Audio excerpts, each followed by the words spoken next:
Hey folks, welcome to a No Secrets, Ask Us Anything, and I'm really excited about this. I might have some secrets though. Terry has secrets, I have none, so make sure next time you ask all your questions to me. No, I'm kidding. I'm really excited to do this because usually I'm just the one on the content, but you are here today. Hello. So introduce yourself quickly because people don't necessarily know that you're the CEO of the company. You run so much stuff. Just introduce yourself, and then we got a bunch of questions for you folks. So I do everything in the company that Ruben hates doing. So Ruben's like, I hate this, then I start doing. I'm kidding. Wow. No, we just have opposing strengths. And so where Ruben's strengths are marketing, sales, settings, my strengths are finances, operations, recruitment. And so I focus on pretty much, I lead everything internally within our company, and Ruben leads everything externally. I get people into the business. Yep. Terry runs everything in the business. Yes. And we got some questions from the folks on, some questions are for the both of us, and then some questions I think are more specific to one of us versus the other. So we're gonna rock and roll through this. If you have questions while you're watching this, or burning questions that you need answered to get to a 10K, 20K month, whatever it is, comment it down below, because if you folks enjoy this, if we enjoy this, we'll keep on creating more for you folks that are specific and tailored for you. So let's kick it off. Well, this is a fun one, and this is for the both of us, which is, what is a belief about business you both used to really hold on to tightly, but now you think is total BS? Ooh. I have one that pops into my mind, which is, remember back in the day, this was in one of our first business mentors. He's not in the space anymore, but I'm not going to say his name. But can we also just say we completely respect him, because we would never be where we are today without him. He helped us a ton. Okay, so even though... Did we get a single client while working with him? I don't think so. We might not have. But there's no way we would be where we are today without him. 100%. So kudos to him. Yeah, we want to say, like, it's important. We learn from every experience. Yeah. But in this experience, we were taught to sell hardcore. We were taught that you had to like price drop and get people's credit cards and like make the sale and make it happen. And you were supposed to sell so hard that if someone would not sign up with you on a sales call, they would never want to speak to you again. Like that was quite literally what we were taught. Like now where we talk about first just in the follow-up, that would have been the opposite strategy. Either they bought or they blocked you. Either one of the B's, bought or blocked. Yeah, exactly. And we don't do that anymore because we don't want to be those humans. It was 10 years ago. We think that there are better ways of selling actually that are just as effective. And so that's what we do. Yeah. And so I think that that's one of the things that I used to believe was like you have to sell super hardcore, but you don't actually. So yeah, that's one of the things that I no longer hold on to. What for you? For me, it would definitely be, do you remember when, like this is probably, again, 10 plus years ago, when we were dreaming of becoming entrepreneurs, we had a mindset of freedom. We want freedom. We want time freedom. We want like freedom. Freedom was all about the freedom. Yeah.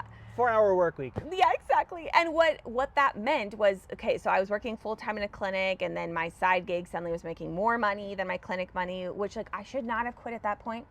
I should have waited 6 months, had 6 months worth of savings, but like I was 21.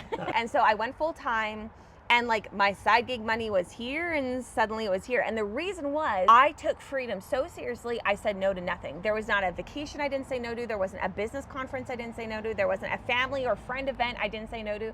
So suddenly I was working less on my side gig at that time was full-time gig, but then when I was working full-time, like I was actually putting in more hours in my side gig when I was working full-time than once. And so the whole illusion of like, I want to work from the beach, I want to be on vacation all the time, suddenly meant that my finances were not looking beautiful at all. And so it's not that I don't love freedom today. I still love the freedom that comes with being an entrepreneur. However, that means something very different to me today. Like last weekend, for example, I hadn't seen my best friend for a while. And so we were like, hey, if we would just fly to the beach this weekend, that'd be kind of fun. And so it meant that I worked while I drove there. I worked at the airport. I worked on the airplane. Like to me, that is freedom versus not working. Yeah, and it's so dangerous, I feel like. And I think a lot of gurus sell you freedom because it's sexy and you'll buy into it. But I feel like it's so dangerous because I was watching someone's Instagram today who they don't make a lot of money. They're barely squeezing by as an entrepreneur. And they're making stories about how they take Fridays off because they're an entrepreneur. And I wish I could just shake those people and be like, wake up. You can't do that. I used to fall for that, and I got so stressed out. I caused so much pain and undue challenges to us because of that mindset. And so we really tried to like not sugarcoat things. We tried to tell people like you the truth, our clients the truth, so that frankly you can have the best fighting chance. Entrepreneurship is already hard enough. Yeah, like statistically, you will not succeed. Yeah, let's be honest. 3/4 of people will be out of business in 3 to 5 years. So we would want to give you the advice that gives you the best fighting chance to still be around helping people, making a good income, having a freedom lifestyle, but not in the way of like taking so much time off that you don't make it. Yeah, absolutely. So important. So important. So we had some specific questions for Terry on AI because she's great on AI. She probably needs to do a workshop sometime. If you want an AI workshop, let us know. But what is one AI tool that if you only had that one tool to help you run your business, which one would you choose? ChatGPT.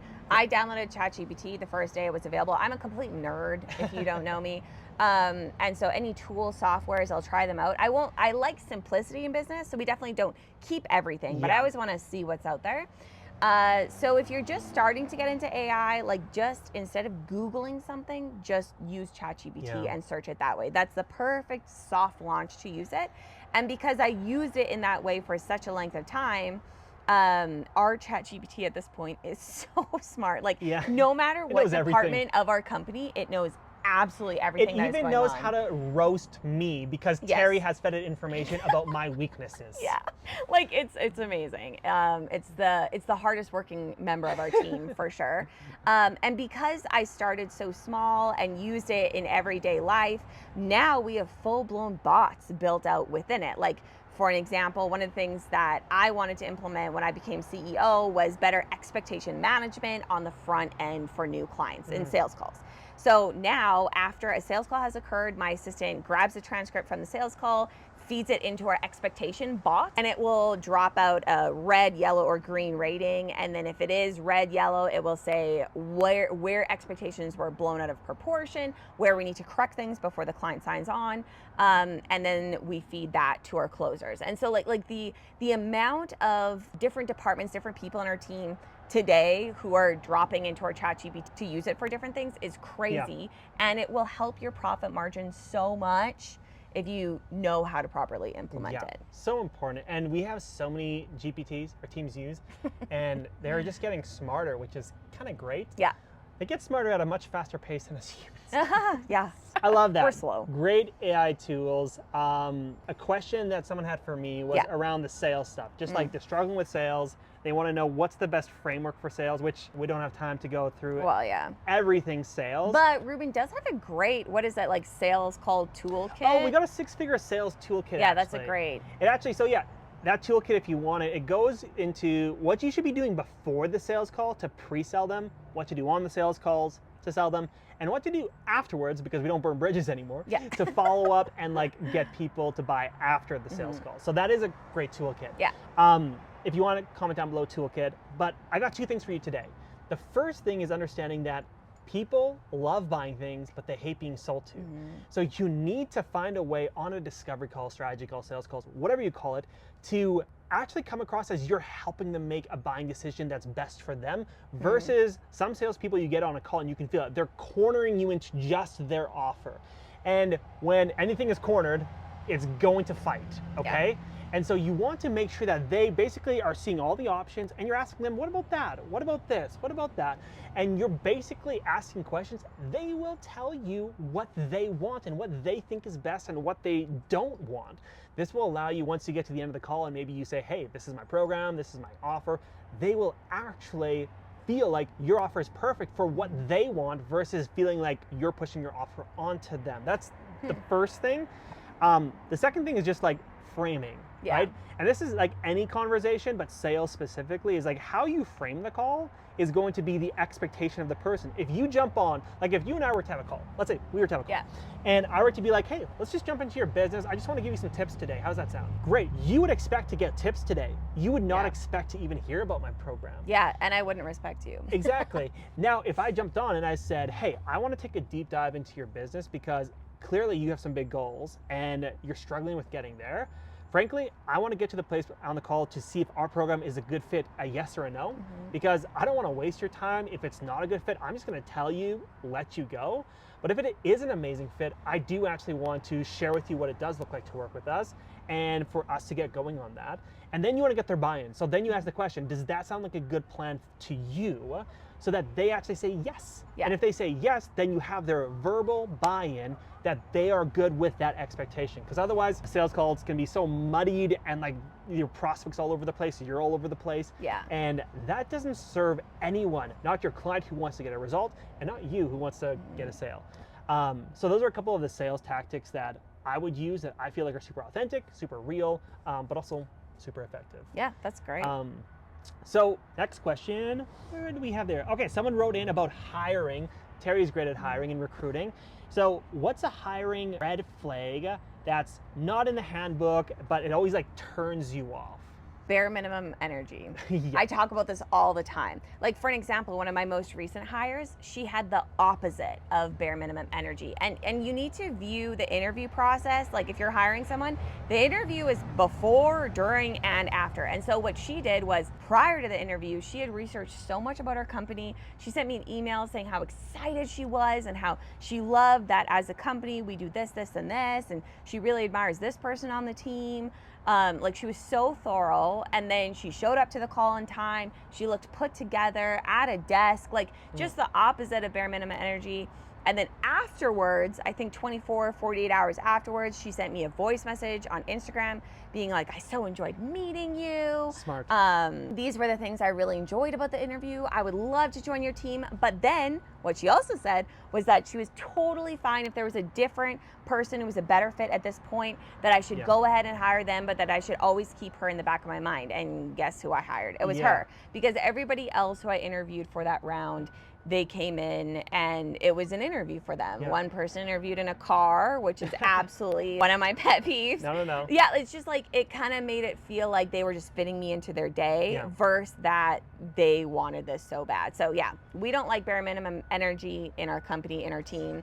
And so that's a huge thing I look for in the interview process. I feel like sales, recruiting are the same thing. Yeah. I was talking about in sales where it's like, you need to be doing stuff right before the call, on the call, and after the call. You said the same thing with recruiting, where it's like, you need to be doing stuff before the call, during the call, after the call. Yeah, and looking for that in who you're going to hire. And that's the kind of like the classic, you've heard a quote saying that if you just put 10% extra intention, you can beat out 90% of your competitors. Yes.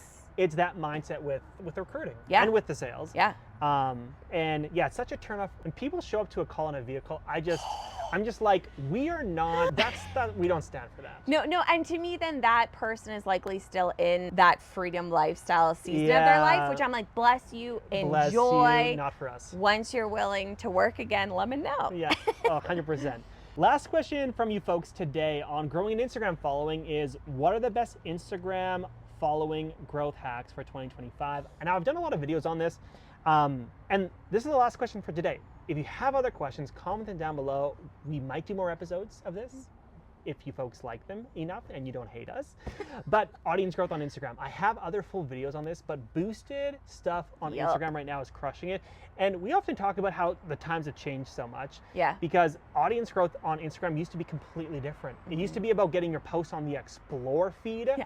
And like, it was basically like, hashtags were way more important. If the people liked it on the hashtags, then it went to the explore feed. And it's just so different right now. Post 5 photos a day. 5 photos a day. And then it was Instagram TV. Like, trends happen. So what I'm about to tell you right now is working incredibly well right now. But in 2 years from now, it might not even exist. And that's entrepreneurship, pivoting. But basically, the kind of like short version, the cliff notes of this, is creating a very specific short Instagram reel, 5 to 7 seconds, calling out your ideal client and boosting it to new people on Instagram. A lot of our clients spending $5 a day to $15 a day on this strategy are getting anywhere between 50 followers to like 200 followers a week. And like good quality. We're talking about like 80% of these people being high quality people. And I want to say it's kind of insane. A lot of our clients are not only hitting $10,000 a month with this strategy, some of them are getting closer to $40,000 a month.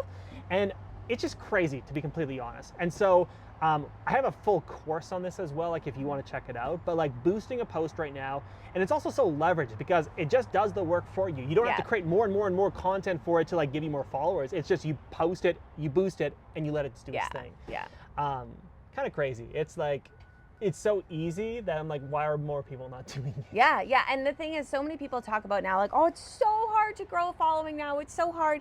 But like, yeah, if you're using strategies from 2019, it's absolutely going to feel hard. Yeah. But if you're going to be an online entrepreneur, you have to always stay on top of whatever is the newest thing. And right now it's boosted. And so if you're not getting on it now, it'll be gone before you know it. And so whatever's working now, do it. If what you're doing right now is feeling hard, then you probably just need a new strategy. It makes me think of like the athletics world. Yeah. Like let's say there was someone who wanted to run the world's fastest marathon right now, but if they were using, let's say, nutritional advice from 20 years ago, shoes from 20 years ago, they would be so far behind. Yeah. Right? If you don't keep up with something like in sports or in business, social media, you will fall behind. And there's a reason that like the people who continue to evolve continue to do well. Yeah.